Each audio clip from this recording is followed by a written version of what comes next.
हम देखते हैं कि नवाज शरीफ साहब का 2 रोज़ा दौरा बलूचिस्तान, जिसने मुल्की सियासत में हलचल मचाई और उनके मुखालिफिन के लिए खतरे की घंटी बजाई।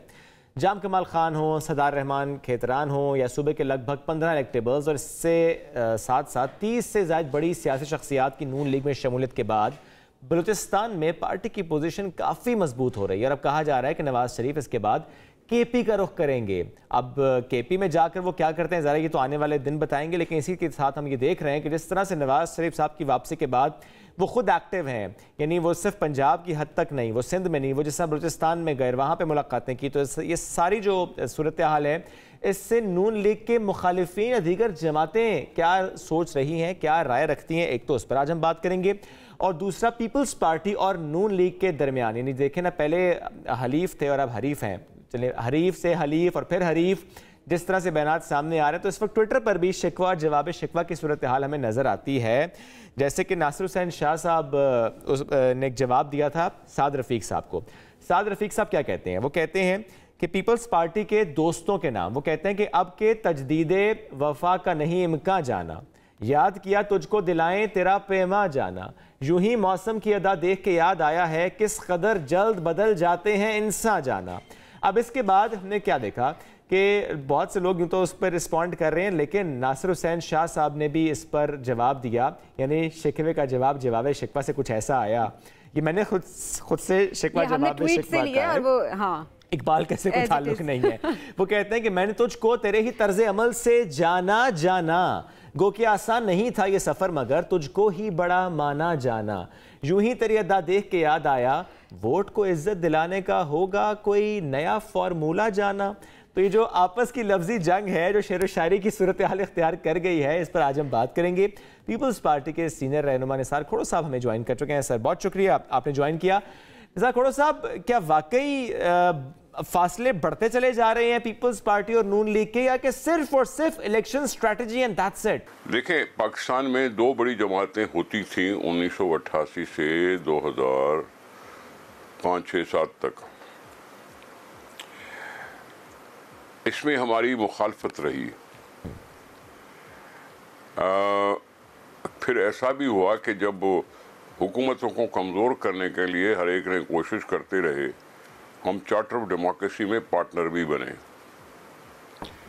2008 की इलेक्शन में मियां नवाज शरीफ साहब को हम मदीना या मक्का से वापस भी ले आए कि आओ चल के इलेक्शन में हिस्सा लो, बाहर रहना अच्छी बात नहीं है। 2013 में वो हुकूमत में गए, हमारी हुकूमत ख़त्म हो जाने के बाद। फिर 2018 में वो हारे या उससे पहले वो डिस्क्वालीफाई हो गए। अब ये सारी चीज़ें आपके सामने रखना ज़रूरी है कि हमारे अपने आपस में रिश्ते कैसे रहे हैं। सही। फिर हमने कहा कि जी इमरान खान को निकालते हैं। नवाज शरीफ साहब ने कहा टाइम दो, अभी ज़रूरी नहीं है, अभी रेत में है, अभी चलने दो, देखें कहाँ तक जाता है। फिर दूसरी दफ़ा फिर भी रोका गया। फिर हमने कहा कि भाई कब तक करोगे, आओ पीडीएम बनाते हैं। हमने पीडीएम बनाई, कोशिश की कि हम बनाए, मेज़बान बने, जिसमें सारी जमातें इकट्ठी हुई। पीडीएम ने हमें निकाल दिया। कुछ दिनों के बाद शोकाज नोटिस जारी करके पीपल्स पार्टी को और एएनपी को निकाल दिया। हमने एतराज़ किया था कि लॉन्ग मार्च की डेट अनाउंस होने के बाद पोस्टपोन न की जाए। हमारा ये कहना है कि जी पोस्टपोन न की जाए। उन्होंने आओ देखा न ताओ देखा, शोकाज निकाल दिया पीपल्स पार्टी को जो उनकी हलीफ जमात थी। एएनपी तो छोड़ गई उसी वक्त। हमने थोड़ा सा और टाइम लगाया।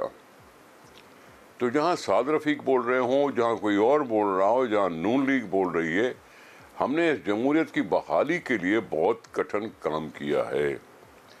हम जमहूरियत के लिए लड़ते रहे, मरते रहे कि मियाँ साहब तो मुल्क से बाहर रहे, इमरान खान के दौर में भी मुल्क से बाहर रहे, मुशर्रफ के दौर में भी मुल्क से बाहर रहे। भुगता तो हम लोगों ने, जेल में तो हम गए। अपनी मर्जी से मुल्क छोड़ ना जाना हमने सीखा नहीं। लेकिन सर चले फिर भी इत्तेहाद तो आपने उन्हीं के साथ किया। अब आप बेशक हरीफ हैं एक दूसरे के खिलाफ। एक सेकंड, एक सेकंड हमने लॉन्ग मार्च हमने शुरू किया, उन्होंने शुरू नहीं किया। हमारी लॉन्ग मार्च के पीछे पीछे वो आए। हमने जाके शहबाज शरीफ को कहा था कि जी आप हमसे बड़ा ग्रुप हैं, इसलिए वजीर आजम बनना आपका हक बनता है या आपके किसी नॉमिनी को हक बनता है। हमने नहीं कहा था उनसे कि मुझे वजीर आजम बनाओ। फिर उन्होंने कहा कि जी आप हमारे साथ अगर आए हैं तो प्लीज वफाकी वजारतों में भी आए। उन्होंने इनवाइट किया। अच्छा, हमने मांगा नहीं। बिलावल साहब ने भी बाद में हल्फ लिया था वजीर खारजा का, दूसरी काबीना के साथ नहीं लिया था। हमें कहा गया कि अगर आप सपोर्ट कर रहे हो हमें असेंबली में तो बेहतर है शराकतदार हो जाओ। उन्होंने कहा था, हमने नहीं कहा था।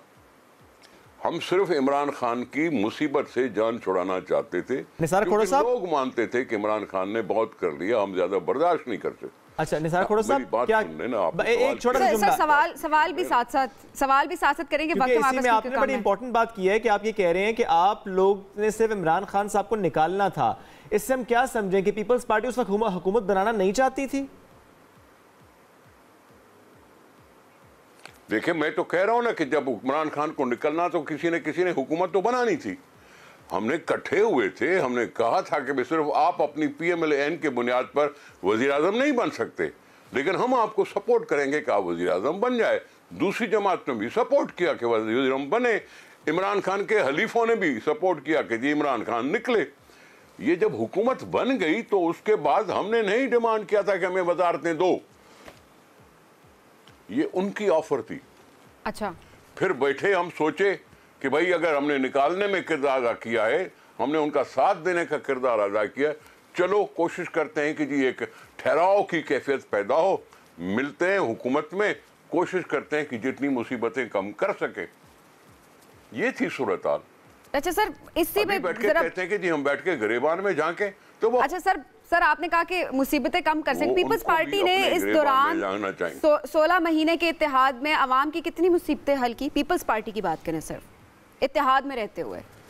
हाँ मुसीबतें मैं बताता हूँ कि मुसीबतें ये मैं बताता हूँ कि as a foreign minister Bilawal साहब ने पाकिस्तान को उस आइसोलेशन से निकाला जिसके लिए पहले मोदी ने कहा था कि हम पाकिस्तान को अकेला कर देंगे। बिलावल साहब ने इस फॉरेन मिनिस्ट्री के दौरान सिंध की जो मुसीबतें आईं, जहाँ बारिशों में तबाही मची, उसमें अक़वाम मुत्तहिदा और इंटरनेशनल फोरम्स पे पाकिस्तान की मदद के लिए माहौल बनाया। फिर अगर बात करो बिलावल साहब की तो एज अ फॉरेन मिनिस्टर आपके IMF के डील को भी उन्होंने फाइनल करने में मदद की। जहाँ तक ये चीज़ें हैं, दुनिया में नाम IMF, पाकिस्तान के गरीबों की मदद के लिए यूनाइटेड नेशन का बीच में पढ़ना, फ्रांस में वो इंटरनेशनल फोरम वो पढ़ना, ये सब पाकिस्तान। ठीक है, ये पॉइंट आ गया निसार साहब। लेकिन अभी हम थोड़ा सा आगे बढ़ते हैं सर। ये तो चलो जो हुआ सो हुआ, अब जरा आगे बढ़ने की बात है। इस वक्त जो हालात हैं, जिस तरह से नवाज शरीफ साहब या PMLN पंजाब में, सिंध में इत्तेहाद बना रही है, बलूचिस्तान में जाके बहुत सी सियासी जमातें या सियासी रहनुमा उनमें शामिल हो रहे हैं, पीपल्स पार्टी इसको किस निगाह से देखती है? पीपल्स पार्टी तो सिंध तक महदूद हो रही है, वो क्यों नहीं जा रहे दूसरे सूबों में? वो क्यों नहीं टफ टाइम दे रहे पंजाब में PMLN को? मैं बात सुने, मैं ये क्यों नहीं कह सकता कि PMLN को पंजाब में पजीराई नहीं मिल रही इसलिए दूसरे सूबों में जा रहा है। अगर पजीराई मिली होती तो वहां की एक्टिविटी देखते ना। वहां तो हमने ये देखा कि शहबाज शरीफ की गाड़ी पर पथराव हुआ। हम तो ये देखे कि जी व्हाट्सएप पे और फेसबुक पे जो लोगों की कमेंट्स होती हैं वो PMLN के फायदे में नहीं होती। तो हो सकता है वहां उनको पजीराई नहीं मिल रही हो, इसलिए जा रहा हो बलूचिस्तान या KP जा रहा हो। अच्छा निसार खोड़ा साहब, इसमें भी तो अगर आप ये कहते हैं, इसमें भी अगर आप ये कहते हैं कि उनको पजीराई नहीं मिल रही, तो इसका मतलब ये तो कतन नहीं है कि पजीराई फिर पंजाब में पीपल्स पार्टी को मिल रही है। मैंने कब कहा? मैं ये तो पूछ रहा हूँ। मैंने कुछ कहा नहीं, मैं तो पूछ रहा हूँ। कोशिश करेंगे, हम अपनी कोशिश करेंगे जितना कर सके। अच्छा, अब इलेक्शन स्ट्रेटजी क्या होगी निसार साहब? नहीं करें, पीपल्स पार्टी की अब इलेक्शन स्ट्रेटजी क्या होगी? नून लीग अगर देखा जाए बलूचिस्तान में तो अपनी पोजीशन स्ट्रांग कर रही है, केपी का रुख भी करने वाली है। अब क्या नून लीग पीपल्स पार्टी को टफ टाइम नहीं देगी? पीपल्स पार्टी कुछ भी नहीं करेगी? सर, टफ टाइम देने का मतलब क्या है? हमारा मकसद है अपने आवाम से राब्ता करो। अगर हमसे मिलते हैं, आगे बढ़ते हैं, इलेक्शन में हिस्सा लेते हैं, तो इलेक्शन रिजल्ट पे इंतजार करना है। टफ टाइम देने की क्या बात है? हर एक पॉलिटिकल पार्टी को हक है कि वो अपनी सियासत करे। उसमें अगर दूसरा किसी का घेरा तंग होता है तो भले महसूस करे। टफ टाइम हम क्यों बैठ के दें? जमहूरियत है, जमहूरियत में लोगों का काम है, जमहूरियत में वोट देना जमहूरियत के उन उसूलों का काम है। पीपल्स पार्टी को किरदार जानते हैं कि जमहूरियत और आइन और दूसरी चीज़ों अवाम दोस्ती में क्या उनका किरदार है। नवाज शरीफ के लिए भी जानते हैं लोग कि बाद नवाज शरीफ जब मौका मिलता है तो मुल्क से बाहर चले जाते हैं, हम बैठ के रोते रहते हैं। अच्छा, तो निसार साहब अब जाहिर है इस वक्त के जो हालात हैं जिसमें हम देख रहे हैं कि आप लोग बिल्कुल एक दूसरे के खिलाफ बयानात भी दे रहे हैं, और जो माजी में तजर्बे आपके हुए लगता है कि वो भी इतने अच्छे नहीं रहे जिस पर आज हम सब बात भी कर रहे हैं। जाहिर है जब आपसे सवाल करें आप लोग क्रिटिसाइज करते हैं। मैं सिर्फ ये जानना चाहता हूँ सर कि इंतखाबात के बाद हालात जो भी हो। जी जी सर, सुनाए जी, सुनाए। मैं जो बात कर रहा हूं, आप क्या मैं हकीकतें नहीं बता रहा हूं? मियां नवाज शरीफ की हुकूमत थी, मुशर्रफ ने टेक ओवर किया नाजायज, जेल में सजा हुई उनकी, डबल उम्र कैद की, मिल्कियतों का जब्त होना, फैसले हुए हाईजैकिंग केस में, और उसी मुशर्रफ से दरखास्त की कि मुझे मुल्क से बाहर जाने दो, मेरा इलाज यहां नहीं हो सकता। और फिर तारड़ साहब ने भेज दिया उनको, वो अपनी पूरी फैमिली लेके चले गए। हम जाते रहे उनके पास कि भाई चार्टर ऑफ डेमोक्रेसी पे सिग्नेचर करो, वापस आओ पाकिस्तान में आके सियासत करो। हमने उनको कहा। फिर इमरान खान के टाइम में बीमारी लगी, कोर्ट सजा याफ्ता को आजाद किया कोर्ट ने। उनको भी सजा तो हुई थी ना, झूठे तरीके से या किसी तरीके से भी सजा तो हुई थी ना। जेल से निकाला गया, इमरान खान ने अपनी आफियत समझी, उसको रोका नहीं तो कंटेस्ट तो कर सकता था, ईसीएल पे तो डाल सकता था, लेकिन ईसीएल पे इमरान खान ने नहीं डाला और मियां साहब चले गए। और फिर 4 साल के बाद आए, सूरत हाल तब्दील हो गई, सारी असेंबलियां भी खत्म है, इलेक्शन का सामान है। उन्होंने भी मना समझा कि मैं वापस आऊं, इलेक्शन में अपनी किस्मत आजमाऊं। इसमें क्या ऐसी बड़ी बात हो गई है?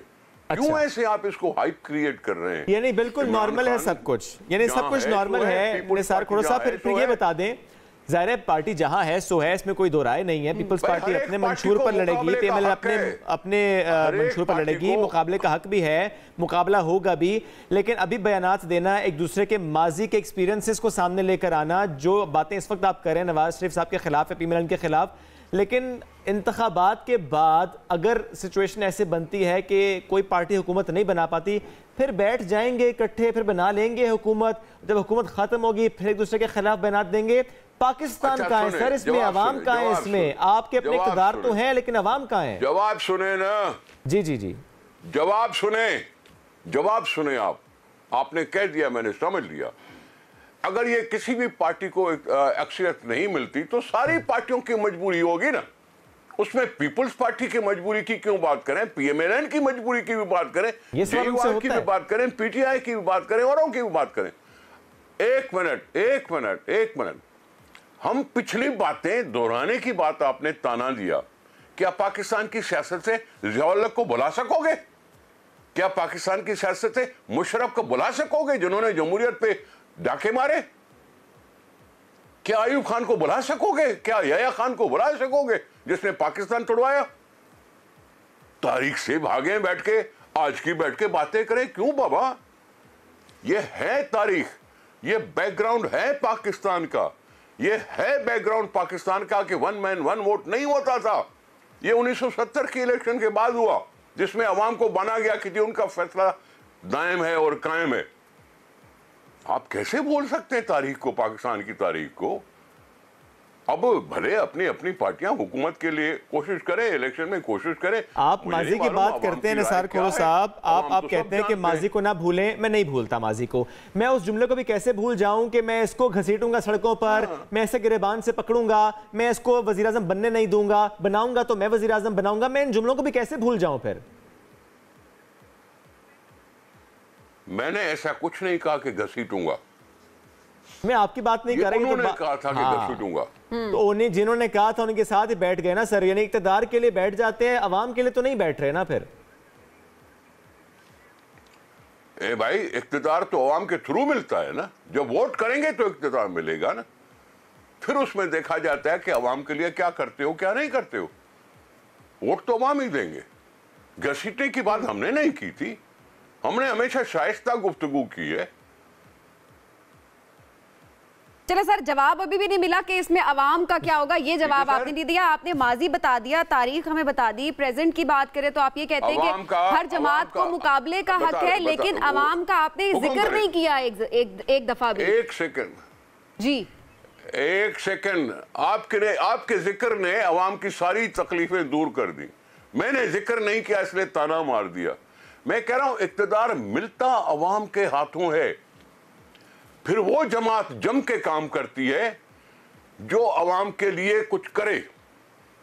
बेनजीर इनकम सपोर्ट प्रोग्राम बनाए, गिरे हुए घरों को फिर से बनाए, मालिकाना हुकूक दे, जमहूरियत के लिए अपनी जान कुर्बान करे, फांसी पे चढ़ जाए लेकिन भाग न जाए। ये ठीक है सर, इक़्तिदार अवाम के हाथों मिलता है तो फिर हुकूमत जिसकी भी आएगी वो फिर जाहिर है। जी सर, वक्त हमारे पास बिल्कुल कम है। जी बहुत शुक्रिया, थोड़ा सा हमारे साथ मौजूद है।